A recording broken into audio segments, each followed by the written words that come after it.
Bardoshim yetmas degandim. Chidoshlarim chidoshlik chiqdi. Ko'nmayman dedik.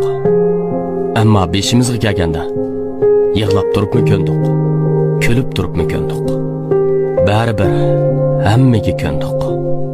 Balkim turmush degan, hayot degan shu bo'lish kerak ekan.